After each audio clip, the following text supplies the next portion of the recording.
તત્વો બુટલેગરો સરકારી જમીનો ઉપર કબજો ધરાવનાર ઇસમો અથવા તો ખુલ્લેઆમ પ્રજાને ડરાવનાર તલવારો હાથમાં લઈને ફરતા ઇસમો હવે ચેતવાની જરૂર છે, કારણ કે પોલીસે લાલ આંખ કરી છે અને 100 કલાકની અંદર આવા ઇસમોની યાદી દરેક પોલીસ થાણામાંથી વડી કચેરી દ્વારા મંગાવવામાં આવી છે અને આ યાદીમાં જે ગેંગસ્ટરો છે, જે ગુંડા તત્વો છે, જે લુખ્ખા તત્વો છે અથવા તો જે બુટલેગરો છે, જેમના મકાનો સરકારી જમીનમાં હોય અથવા તો સરકારી જમીન આ લોકોએ દબાવી અથવા તો જીવમાંથી ગેરકાયદેસર કનેક્શનો મેળવ્યા હોય, આ તમામની તપાસ પોલીસ દ્વારા કરવામાં આવે અને આવા ઇસમો સામે કડકમાં કડક કાર્યવાહી કરવા માટે 100 કલાકનો પોલીસને ટાઈમ આપ્યો છે, જેમાં અમદાવાદની એક યાદી પણ જાહેર કરવામાં આવી છે આ ગેંગસ્ટરોની, કે જેમાં 25 થી વધુ ગેંગસ્ટરોનો સમાવેશ કરવામાં આવ્યો છે, જેની આજે વાત કરવી છે। નમસ્કાર, ક્રાઇમ આવાજ ન્યૂઝમાં તમારું સ્વાગત છે અને હું છું તમારું નાનજીભાઈ ઠાકોર। આમ તો સમગ્ર ગુજરાતમાં ગુંડાગર્દી, અકસ્માતની ઘટનાઓ અને ખુલ્લેઆમ તલવારો લઈને ફરતા બેફામ તત્વો અને લુખ્ખાગીરી કરનારા તોડબાજ અને ગેરકાયદેસર અડંગો જમાવીને બેઠેલા આ તમામ જે ઇસમો છે તેમની સામે પોલીસે લાલ આંખ કરી છે। પોલીસ દ્વારા ગૃહ વિભાગ વડી કચેરી દ્વારા એક પત્ર લખવામાં આવ્યો છે। આ પત્ર એસપી અને જે તે રેન્જના આઈજીને લખવામાં આવ્યો છે અને કહેવામાં આવ્યું છે કે તમારા દરેક થાણાનો જે વિસ્તાર છે તેમાં આવા લુખ્ખા તત્વો કે જે હંમેશાના માટે લોકોને હેરાન કરતા હોય, લોકો સામે ગુંડાગર્દી કરતા હોય, તોડબાજો હોય,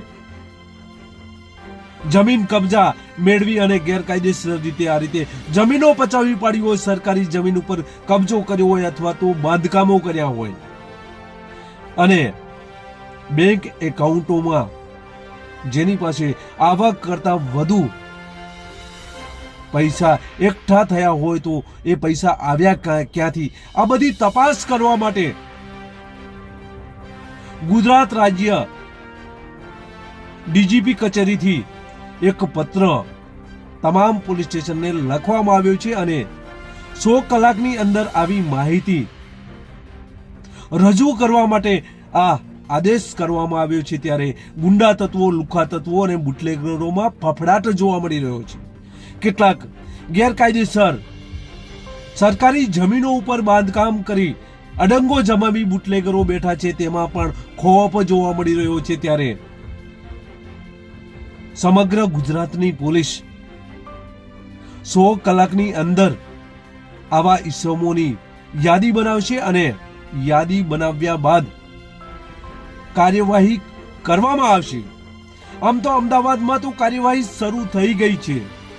અમદાવાદના એક વિસ્તારના લગભગ 25 જેટલી ગેંગોના નામ પોલીસની યાદીમાં બહાર આવી ચૂક્યા છે। તો આ 25 જે ગેંગો છે તે ગેંગો આ મુજબ છે।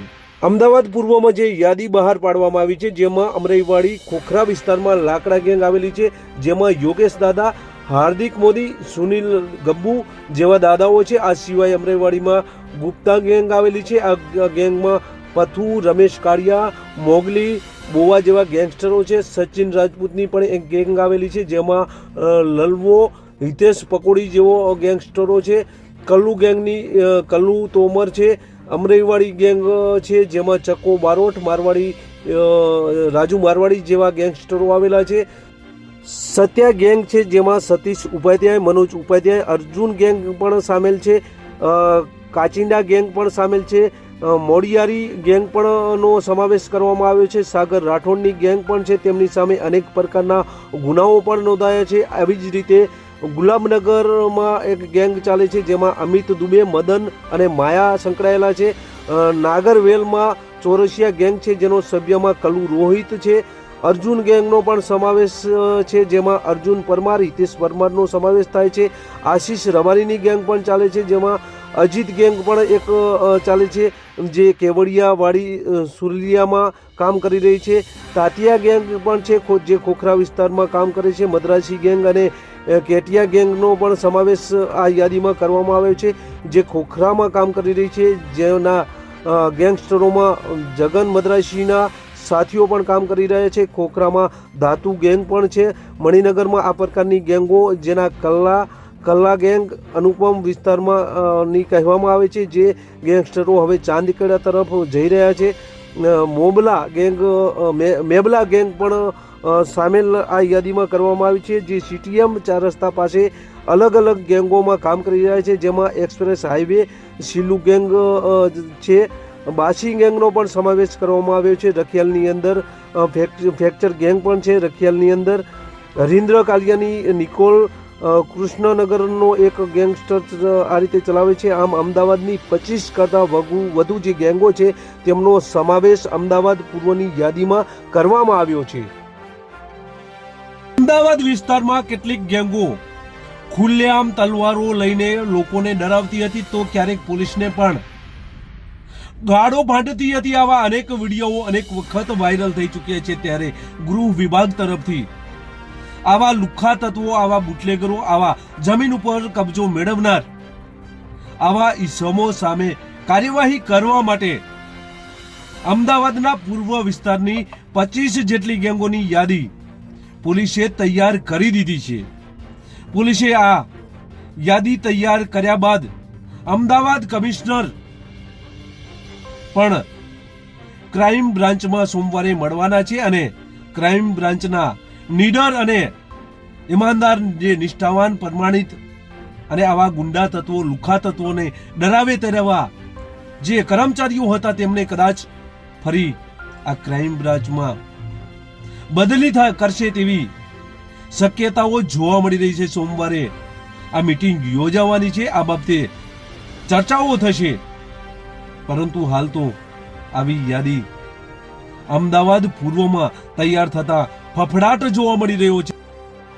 સમગ્ર ગુજરાતમાં 100 કલાકની અંદર જ આવા બુટલેગરો, આવા સરકારી જમીનો ઉપર કબજો મેળવનાર, સરકારી જમીન ઉપર ગેરકાયદેસર બાંધકામ કરનાર અથવા તો વારંવાર ગુનાઓ કરનાર આવા ઈસમોની યાદી જાહેર કરવા માટે પોલીસને ગૃહ વિભાગ તરફથી પત્ર લખવામાં આવ્યો છે અને દરેક જે થાણાઓ છે તેમના મોકલી આપવામાં આવ્યો છે. ત્યારે ગુજરાતની આવી યાદી તૈયાર થઈ રહી છે. હવે કદાચ ગુજરાતના જે ગુંડાઓ છે એ ગુંડાઓ ભૂગર્ભમાં ઉતરી જશે, પરંતુ આ પોલીસ છોડશે નહીં, કારણ કે ઉપરથી આદેશ છે અને આ આદેશના લીધે કાર્યવાહી પણ શરૂ અમદાવાદમાં થઈ ગઈ છે.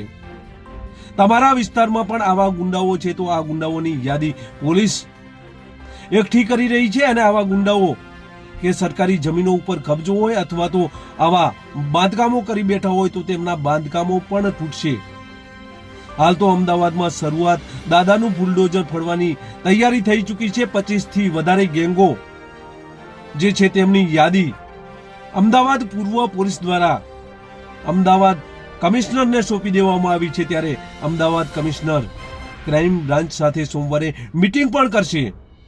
ત્યારે આવનાર સમયમાં આવા ગુંડા તત્વો સામે કેવા પ્રકારની કાર્યવાહી થશે તે આવનાર સમય બતાવશે. હાલ તો અનેક ચર્ચાઓ જોવા મળી રહી છે. બસ એ જ.